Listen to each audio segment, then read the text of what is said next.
Hello दोस्तों, मैं प्रकाश आप सभी का स्वागत करता हूं एक बार फिर से पुनः आपके अपने परिवार द सॉल्यूशन इंस्टीट्यूट पर। ठीक है, आई होप आप लोग अच्छे होंगे, मस्त होंगे और अपनी पढ़ाई बहुत अच्छे और बहुत बेहतरीन तरीके से कर रहे हैं। ठीक है दोस्त, तो मेरा जो प्रैक्टिस सेट नंबर था वो कितना, तो आज प्रैक्टिस सेट नंबर 9 हो गया है। ठीक है, तो उम्मीद करते हैं आप लोग पिछली क्लास बहुत अच्छे तरीके से रिविजन कर रहे होंगे। ठीक है, आइए देखते हैं प्रैक्टिस सेट नंबर पी को सेट नंबर 9। ठीक है, कि पहला क्वेश्चन क्या है। ए और बी की आयु, क्या दोस्त मेरे ए और बी की आयु का औसत 25 वर्ष है। बी और सी की आयु का औसत 20 वर्ष है और सी और ए की आयु का औसत 32 वर्ष है। सी की आयु क्या होगी, बताइए भाई। इसे क्या ये एवरेज का प्रश्न है, किसका एवरेज का प्रश्न है। ठीक है, ए और बी की आयु का औसत, भैया क्या दिया है, ए और बी की आयु का औसत कितना है। ए और बी की औसत आयु 25 वर्ष है। ठीक है, फिर बी और सी की आयु का औसत वर्ष कितना है, तो बी और सी की औसत आयु कितना है मेरे प्यारे भाई, 30 वर्ष है। और सी और ए की आयु का औसत वर्ष तो 32 वर्ष है। सी प्लस ए औसत आयु कितना है, 32 वर्ष है। हम क्या करते हैं, तीनों इक्वेशन को जोड़ देते हैं। क्या तीनों इक्वेशन को ऐड कर देंगे कि नहीं। हाँ, तो देखिए भाई, इसमें एक ये यहाँ है, एक ये यहाँ है, एक भी यहाँ, एक भी यहाँ है और एक सी यहाँ, एक सी। तो क्या होगा ये 2a प्लस बी प्लस सी हो जाएगा। और जब हम 25, 30 और 32 को ऐड करेंगे तो 25, 30, 55, 55, 30, 80, क्या 80 से क्या हो जाएगा, 87 होगा कि नहीं, क्या 87 हो जाएगा या क्या हो जाएगा। हाँ ठीक है, तो ए और बी की आयु का औसत कितना, 25 वर्ष था। औसत वर्ष जब 25 वर्ष है तो क्या योग कितना होगा, दोनों का योग क्या होगा, ए प्लस बी। हमने क्या शुरू में थोड़ा सा गलती कर दिया, क्या हमने तो यहाँ योग लिख दिया बट इसका योग क्या नहीं। तो ए और ए प्लस बी का योग क्या होगा, तो यहाँ दो व्यक्ति थे तो यहाँ 2 से गुणा हो जाएगा, तो 25 दूनी 50 हो जाएगा। बी प्लस सी, यहाँ दो भी व्यक्ति हैं, यहाँ भी 2 से गुणा हो जाएगा, 30 दूनी 60 होगा। यहाँ भी क्या है, दो व्यक्ति हैं, यहाँ भी 2 से गुणा होगा, तो यहाँ 32 दूनी 64 हो जाएगा। हाँ, तो 50, 60, 64 कितना होगा भैया, जब 50, 60 और 64 को ऐड करेंगे तो मेरे प्यारे भाई तो 4 हो जाएगा यहाँ। हाँ, क्या हो जाएगा, यहाँ 4 हो जाएगा। ठीक है, तो 0, 0, 4, 4 होगा। 6, 6, 12, 12, 5, 17, 174 आएगा कि नहीं। हाँ ठीक है, अब हम क्या, दो इधर गुणा में है, इधर आएगा भाग में होगा, तो 2/16, 214। ए प्लस बी प्लस सी की वैल्यू कितना आई, 87 आ गई। और हमसे पूछ क्या रहा था, हमसे पूछ क्या है रहा है भैया कि सी की आयु कितना, तो सी की आयु क्या होगी किस वर्ष में। भैया ए प्लस बी की आयु कितना है, ए प्लस बी की आयु कितना है मेरे प्यारे दोस्त, तो कितना 50 है। कितना भैया, कितना है बताइए, ए प्लस बी की आयु कितना है, 50 है। ए प्लस बी की आयु कितना है प्यारे दोस्त, बताइए भैया कितना है। तो A plus B plus C equal to 87 है। तो ए प्लस बी की आयु का योग कितना, 50 प्लस कितना 50 है और प्लस सी 87। इधर ये जोड़ में है, इधर आएगा घटाने में हो जाएगा, सी 87 माइनस 50। ठीक है प्यारे दोस्त, तो क्या होगा 37। 37 का कितना, 37, क्या सी की आयु क्या हो जाएगी, वो 37 वर्ष हो जाएगी। सी की आयु कितना होगी, वो 37 वर्ष हो जाएगी। ठीक है भाई, यहाँ तक बात समझ में आई। आइए देखते हैं दूसरा प्रश्न कि 1500 मीटर, क्या 1500 मीटर की रेस में यक्स और यक्स वाई को 100 मीटर से और जेड को, यहाँ क्या दोनों होकर के भैया जेड होगा। ठीक है, जेड को 240 मीटर से हराता है, उसी रेस में वाई जेड को कितनी दूरी से हराएगा। भैया बताइए कि क्या कह रहा है कि तीन व्यक्ति है, तीन व्यक्ति है, क्या तीन व्यक्ति कौन कौन है, एक यक्स है और एक वाई है तीसरा व्यक्ति क्या है मेरा, वो जेड है। तो क्या यक्स वाई को 100 मीटर से, क्या तो यक्स की रेस मीटर कितना 1500 मीटर की रेस है, यक्स जो है वाई को 100 मीटर से हरा देता है भैया। कितना, तो अगर यक्स 1500 दौड़ रहा है तो वाई कितना 1400 मीटर दौड़ेगा, क्योंकि क्वेश्चन में क्या कह रहा है कि एक्स जो है वाई को 100 मीटर से हरा दे रहा है, और जेड को 240 मीटर से हराता है। कौन हराता है, यक्स ही हराता है, यक्स। ठीक है, यक्स क्या करता है, वो जेड को 240 मीटर से, यहाँ क्या है एक जेड है, तो अगर 240 मीटर से हराता है तो 15 में से अगर 240 घटाएंगे तो 1260 होगा, होगा कि नहीं। हाँ ठीक है, यहाँ तक बात समझ में आई। ओके दोस्त, अब हम क्या करते हैं, इसको सिंप्लीफाई कर लेते हैं, क्या सिंप्लीफाई कर लेते हैं। ठीक है भाई, बात समझ में आ रही है कि नहीं कुछ। हाँ, तो ये जीरो हो, ये जीरो जीरो से खत्म हो गया कि नहीं। हाँ खत्म हो गया। बताइए भैया, अब क्वेश्चन क्या है, उसी रेस में वाई जेड को कितनी दूरी से हराएगा। हमसे क्या पूछ रहा है कि वाई जो है, ये वाई और जेड का रिलेशन, एक्स से हमसे कोई मतलब नहीं, कि एक्स से कोई मतलब नहीं, वाई जेड को कितनी दूरी से हराएगा। अगर 140 ये है, 126 ये है भैया, 140 अगर वो है, 126 ये है, तो बताइए, बताइए भाई, बताइए बताइए। तो y की वैल्यू, y का रेस कितना 140 मीटर है, ठीक है, z का रेस कितना था तो 126 मीटर है भैया। ठीक है, अब बताइए दोनों में कितने का डिफरेंस है भाई, कितने का डिफरेंस है, बताइए कितने का डिफरेंस है मेरे प्यारे दोस्त, बताइए। तो इस पे हमें डिफरेंस ना निकाल करके क्या करना है, तो 126, क्या 126 कौन हरा रहा है, y हरा रहा है, कितना 140 मीटर से, 140, क्या उसी रेस में, रेस कितनी, यहाँ रेस क्या होगी वो 1500, टोटल रेस क्या थी हमसे, क्या उसी रेस को, उसी रेस का मतलब जो 1500 मीटर था, उसी रेस को क्या कितने मीटर से हराएगी। ठीक है प्यारे भाई, ये बात समझ में आई। हाँ अब बताइए, 14 अट्ठे 14 9 या 226, 126 होता है, 14 9 या 126, 136, बताइए भाई, थोड़ा सा नहीं आ रहा है यार, कुछ बताया करिए आप लोग भी, क्या होगा मेरे प्यारे दोस्त, मेरा कैलकुलेशन अच्छा है। 14 9 या 226, 15 9 या 100, 15 9 या 135, 15 9 या 135, 1350।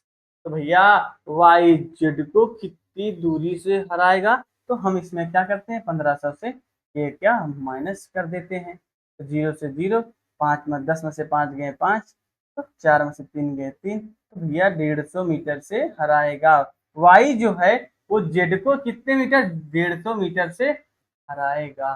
ठीक है, ऑप्शन नंबर सी क्या होगा इसका करेक्ट जवाब होगा लास्ट। तीसरा क्वेश्चन क्या कह रहा है मेरे प्यारे दोस्त, कि ए और बी दोनों एक साथ मिलकर किसी कार्य को 15 दिनों में खत्म करते हैं। ए अकेले उसी कार्य को 30 दिन में पूरा कर सकता है, और यदि ए और बी मिले तो 10 दिन साथ, क्या ए और बी 10 दिन तक साथ काम करते हैं, उसके बाद केवल ए काम करता है, तो ए बचा हुआ कार्य कितने टाइम में पूरा कर लेगा। ठीक है भाई, चलिए दोस्त देखते हैं क्या कह रहा क्वेश्चन, कि ए और बी दोनों एक साथ मिलकर किसी कार्य को 15 दिन में खत्म करते हैं। ठीक है, ए और बी, ए प्लस बी किसी काम को कितने दिन में, 15 दिन में। ठीक है प्यारे दोस्त, और ए अकेले उसी कार्य को 30 दिन में, ए जो है वो अकेले उसी काम को कितने दिन में, 30 दिन में। दोनों का एलसीएम कितना होगा, 30 ही होगा, तो ठीक है, तो 15 दूनी 30, 30 से कम 30। भाई ए जो है ये एक दिन में एक काम करता है, और ए प्लस बी एक दिन में कितने, दोनों व्यक्ति एक दिन में दो काम करते हैं। ए जो अकेला वो एक दिन में काम करता है। जब भैया ए अकेला एक दिन में एक काम करता, बी कितना काम कर, टोटल काम कितने थे, दो काम थे। जब ए एक काम कर दिया तो बी क्या, बी भी एक दिन में एक ही काम करेगा कि नहीं। हाँ ठीक, तो हमसे पूछ क्या रहा, ए अकेले उसी कार्य को 30 दिनों में पूरा कर सकता है। यदि ए और बी 10 दिनों तक साथ काम करते हैं। बताइए भाई कि ए और बी क्या, ए और बी 10 दिन तक साथ काम करते हैं। जब भैया ए और बी क्या, ए प्लस बी एक दिन में 2 काम कर रहे हैं, तो 10 दिन में कितने काम करेंगे, तो 20 काम खत्म हो जाएगा। 20 काम खत्म हुआ कि नहीं, बताइए। 20 काम क्या हो गया, वो खत्म हो गया। अब काम कितना, टोटल काम 30 था, जब इसमें से 20 काम खत्म हो गया, काम कितना बचा, 10 काम बच गया। वो 10 काम कौन करेगा, तो बाद में क्या करेगा, उसके बाद केवल ए काम करता है, क्या केवल ए काम करता है। बताइए भैया 10 काम बच रहा है, वो केवल ए काम करेगा। ए अगर एक दिन में एक काम करता है, तो टोटल काम 10 काम कितने दिन में करेगा, तो 10 दिन में करेगा कि नहीं। तो टोटल काम कितने दिन में, एक दिन में एक काम, 10/1, तो टोटल कितने दिन में, 10 दिन में करेगा। ठीक है, 10 दिन क्या होगा इसका करेक्ट जवाब हो जाएगा। तो बचा हुआ कार्य कितने दिन में खत्म करेगा, भैया ऑप्शन नंबर डी क्या होगा, इसका करेक्ट जवाब होगा। ठीक है मेरे प्यारे दोस्त, आइए देखते हैं अगला प्रश्न। आज का चौथा प्रश्न क्या है कि किसी निश्चित वार्षिक ब्याज की दर पर 5,760 की राशि 4 वर्ष में बढ़कर 7200 हो जाती है और 12 वर्ष में बढ़कर 100 हो जाती है। जब दोनों स्थितियों में ब्याज वार्षिक रूप से चक्रवृद्धि होता है, तो यक्स का मान ज्ञात करना है। ठीक है भाई, यहाँ तक बात समझ में आई। हाँ, यहाँ तक बात समझ में आई होगी। ठीक प्यारे भाई, ठीक है, आइए देखते हैं आपका अगला प्रश्न क्या है।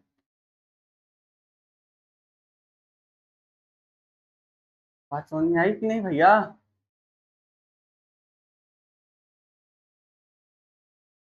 ठीक, किसी निश्चित वार्षिक ब्याज की दर पर 5,760 की राशि, क्या 760, 5,760 की राशि 4 वर्ष में बढ़कर कितना 7200 हो जाती है। 4 वर्ष में ये 7200 हो गई, वो कि नहीं। 4 वर्ष में कितने की, 7200 की हो गई, और 12 वर्ष में बढ़कर 100 हो जाती है। कितने, 12 वर्ष। जब 4 वर्ष यहाँ हो गया, तो आगे कितना, 8 वर्ष बच गया। कितना आगे, क्या 8 वर्ष बचेगा कि नहीं, 8 वर्ष। और ये राशि कितनी, 100 हो जाती है, 100 होती है कि नहीं। हाँ, ये बात समझ में आई। ठीक है, बात आपको समझ में आई कि नहीं। हाँ। अब बताइए कि निश्चित वार्षिक ब्याज की दर पर 5,767 की राशि 4 वर्ष में, अब बताइए कि टोटल कितना क्या ब्याज लग गया। कितना ब्याज लगा, 7200 6760, क्या करिए, क्या करिए, बताइए भाई। तो हम क्या करते हैं कि ब्याज दर निकालते हैं, कितना परसेंट ब्याज लगा। तो 7200 में हम 5760 का भाग दे देते हैं, 5760 का भाग देते हैं। ठीक है मेरे भाई, ठीक है, बताइए। 24×3 = 72, 24 चौका 24 का वर्ग 576, ये हो गया 0, ये हो गया 0। एक बात समझ में आई? ये 30/240 हो गया, हुआ नो, ये 240 ही होगा भैया, क्योंकि एक जीरो से एक जीरो तो कट रहा है, तभी तो यहाँ बच रहा है। ये हो गया कितना, 30/24, और 5×6 = 30, 6 को 24, 5/4, 5/4, क्या 5/4% का, या क्या लग रहा है, ब्याज लग रहा है। ब्याज लग रहा है, नहीं कि 4 वर्ष में कितने परसेंट का ब्याज लग रहा है, तो 5/4 पर, क्या 5/4% का ब्याज लग रहा है। कि 4 वर्ष में कितने परसेंट का ब्याज लगा, तो 5/4% का। बात ये समझ में आई। हाँ, अब 8 वर्ष में क्या, 8 वर्ष में मेरे प्यारे भाई बताइए, यहाँ 2 बार ब्याज लगेगा कि नहीं।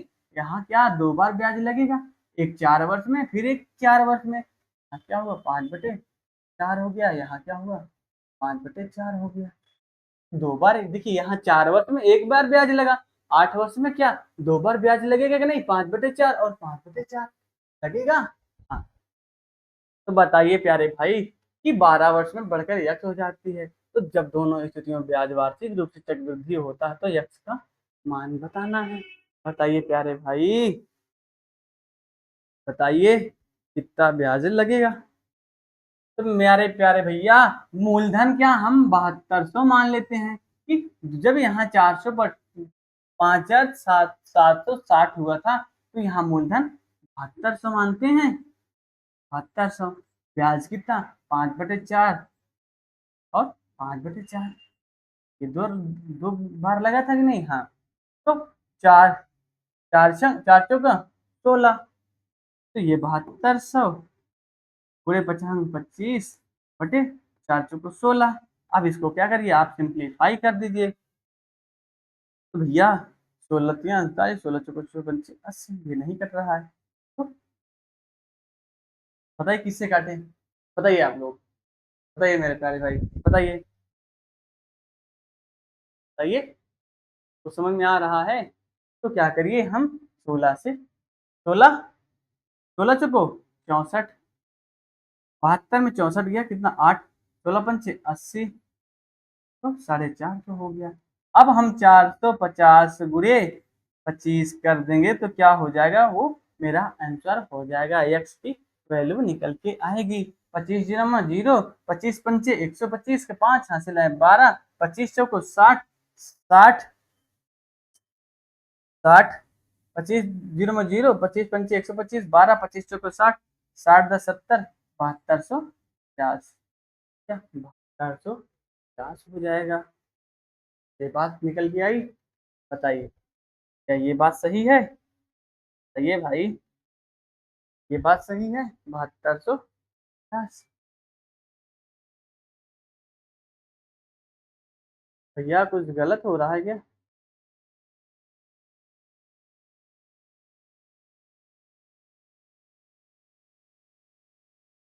4 दूनी 8, गलत बुरा गलत हो रहा है भाई, आप लोग बताते नहीं है। 25 0 ठीक है, 25 पंचे 125 के 5 हासिल है 12, 25 चौका 100, 112 112, ठीक है। 11,250 क्या होगा इसका करेक्ट जवाब, ऑप्शन नंबर बी क्या होगा इसका राइट जवाब हो जाएगा। ठीक है, आइए देखते हैं पांचवा नंबर प्रश्न कि पांचवें नंबर प्रश्न में क्या है। पांचवा नंबर प्रश्न ये कह रहा है कि एक धनराशि का साधारण ब्याज 12 सही 2/4%। अब इसको 2/4% को 1/2 लिख सकते हैं, 2 1 कम 2, 2 दूनी 4, ये 12 सही 1/2%। वार्षिक दर पर चार वार्षिक दर पर कितने वर्ष में मूलधन के बराबर हो जाएगा। बताइए भाई कितने, यहाँ 4 नहीं होगा क्या, वार्षिक दर पर कितने वर्षों में मूलधन के बराबर हो जाएगा। बताइए 12 सही 1/2% को क्या हम लिख सकते हैं, 25, 12 दूनी 24, एक 25/2 लिख सकते हैं। हाँ, एक धनराशि का साधारण ब्याज 12 सही 1/2% की वार्षिक दर पर कितने वर्ष में मूलधन के बराबर। भैया साधारण ब्याज का फार्मूला बताइए मेरे प्यारे दोस्त, मेरे प्यारे भाई, बताइए साधारण, आप तो बचपन से पढ़ते आए होंगे कि साधारण ब्याज का क्या, एसआई इक्वल टू क्या, simple interest equal to P/100 होता है। क्या साधारण ब्याज का फार्मूला यही होता है कि नहीं, हाँ यही होता है। बताइए, ठीक है। अब देखिए लास्ट लाइन क्या करें कि कितने वर्ष से साधारण ब्याज मूलधन के बराबर हो जाएगा। इसका मतलब हमें क्या कि टाइम बताना है कि कितने वर्ष में मूलधन के बराबर हो जाएगा। ठीक है, क्या एसआई जो होगा वो पी के बराबर होगा। पी आर, क्या आर की वैल्यू दी गई है कि 25/2, इसको 100 गुणे 2, और टी की वैल्यू हमें ज्ञात करना है। मेरे भाई पे से पी कट गया, ये 100 दूनी 200, और ये 25 उधर गुणा में इधर भाग में आ जाएगा, तो क्या 25 अट्ठे 200।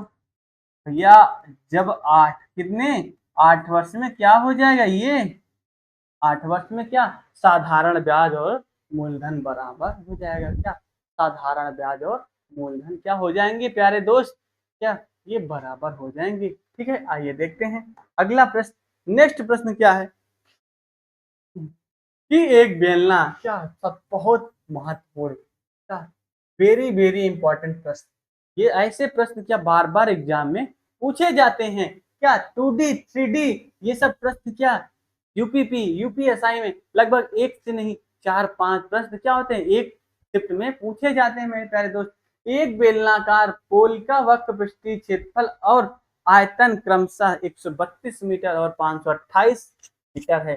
पोल की ऊंचाई ज्ञात करना है। ठीक है, हमें क्या बताना है, हमें पोल की ऊंचाई बताना है। भैया आप सबसे पहले आप बताइए कि बेलनाकार पोल का वक्र पृष्ठीय क्षेत्रफल बताइए प्यारे दोस्त। पहले सबसे पहले कि बेलन का वक्र पृष्ठीय क्षेत्रफल क्या होगा। क्या बेलन का वक्र पृष्ठीय क्षेत्रफल क्या होगा, तो 2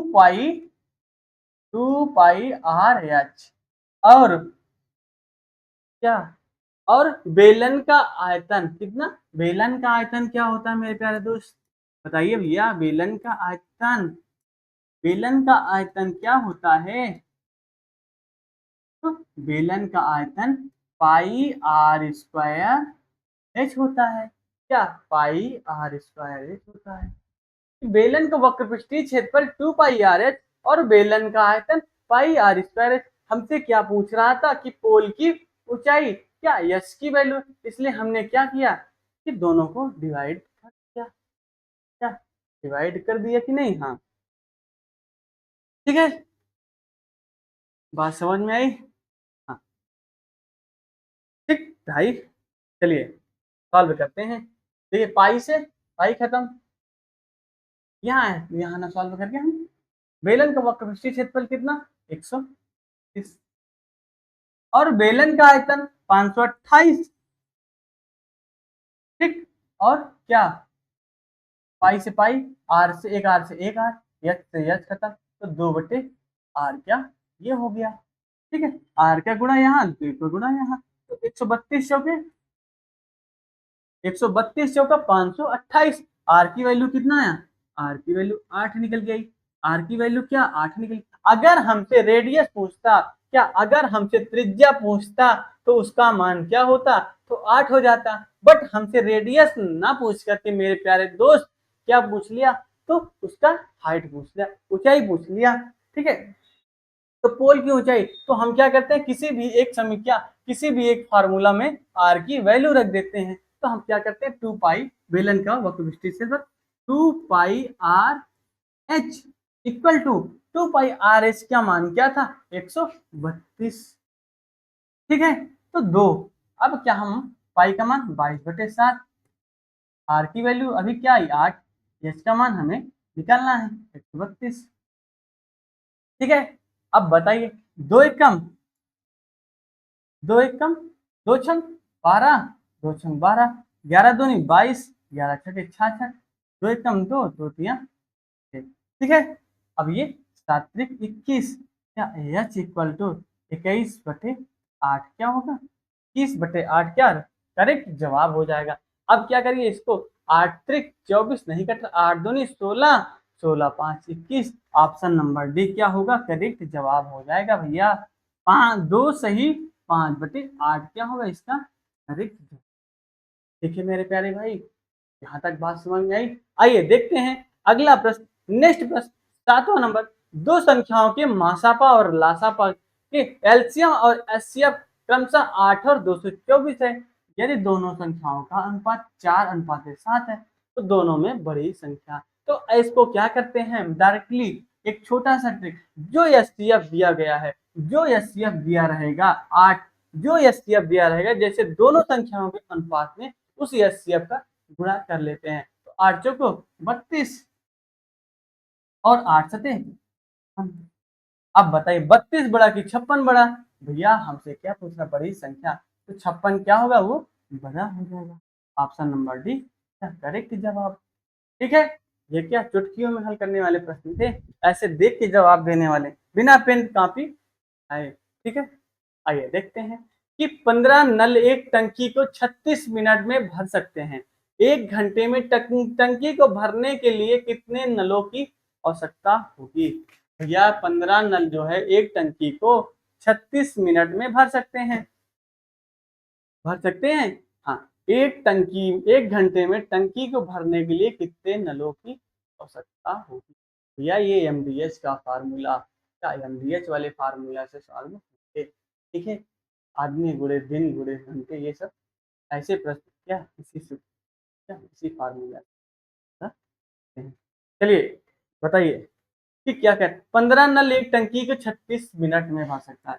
15 नल एक टंकी को 36 मिनट में भर सकता है।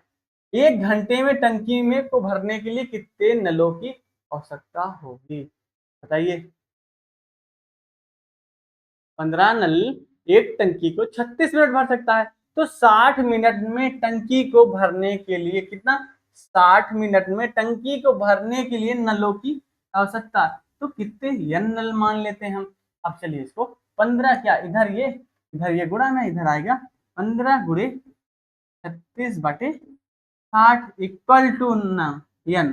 ठीक है, 15 एक कम 15, 15 चौको 60, 4 कम 4, 4 9 36, n equal to 9। n equal to 9 इसका जवाब आएगा। ऑप्शन नंबर डी क्या करेक्ट जवाब होगा। ठीक है, ये सब बातें क्या आपको समझ में आ रही? हाँ, उम्मीद करते हैं आपको बहुत अच्छी क्लास लग रही है। आइए इसी क्रम से हम आपका अगला प्रश्न 9वां नंबर प्रश्न क्या है कि एक समचतुर्भुज का क्षेत्रफल 175 सेंटीमीटर है, एक विकर्ण की लंबाई 25 सेंटीमीटर, अन्य विकर्ण की लंबाई क्या होगी? बताइए भैया कि समचतुर्भुज का क्षेत्रफल क्या होगा? भैया मैंने आपको क्या इसी प्रैक्टिस सेट में, इसके पहले या इसके थोड़ा और आगे वाले प्रश्न प्रैक्टिस सेट में हमने आपको बताया था कि समचतुर्भुज का क्षेत्रफल क्या होता है। आइए फिर से आज आपको रिवाइज करा देते हैं। समचतुर्भुज का क्षेत्रफल 1/2 इंटू d1 इंटू d2। ठीक है, समचतुर्भुज का क्षेत्रफल क्या होता है? 1/2 इंटू d1 इंटू d2 होता है। ठीक है भाई, तो 1/2 d1 की वैल्यू क्या दिया गया है? एक विकर्ण की लंबाई दिया गया है, तो 1/2 समचतुर्भुज का क्षेत्रफल कितना गया दिया गया मेरे प्यारे दोस्त? तो 175। ठीक, और 1/2 d1 की वैल्यू 25 इक्वल इंटू d2, 25 अट्ठे 200, तो 25 सत्ते 150। d2 की वैल्यू क्या आएगी? तो 7 दूनी 14 सेंटीमीटर क्या होगी? वो d2 की वैल्यू होगी। Option number B is correct जवाब। क्या ऐसे प्रश्न क्या होता है? वो फार्मूला बेस पर ही सॉल्व होते हैं। ठीक है प्यारे भाई, यहाँ तक बात समझ। आइए देखते हैं आज का अंतिम प्रश्न, लास्ट प्रश्न क्या है इस क्लास की, कि लास्ट प्रश्न सबसे इम्पोर्टेंट प्रश्न है। क्या इम्पोर्टेंट प्रश्न है? इसको क्या करिएगा आप लोग कमेंट बॉक्स में क्या इसका आंसर जरूर बताइएगा। ये प्रश्न आपको क्या, जो प्रश्न हम आपको HW में दिए रहेंगे वो प्रश्न आपको कहाँ मिलेंगे? आप हमारे चैनल पे जाइएगा, तो वहाँ चैनल को क्या उसके लोगों को जब टच करेंगे, उसमें आपको जब जैसे ही टच करेंगे तो कम्युनिटी पोस्ट आएगा। क्या कम्युनिटी पोस्ट पे आप देखेंगे तो ये प्रश्न आपको क्या अभी 1 घंटे बाद मिल जाएगा। ठीक है मेरे प्यारे दोस्त, तो इसका जवाब आप लोग उसमें दीजिएगा, और इस प्रश्न को मैं आपको अगले प्रैक्टिस सेट में पहले क्वेश्चन के रूप में सॉल्व कराऊंगा। ठीक है, मिलते हैं कल की क्लास में एक नए एनर्जी नए उत्साह के साथ। ओके, थैंक यू मेरे दोस्त, वेल डन।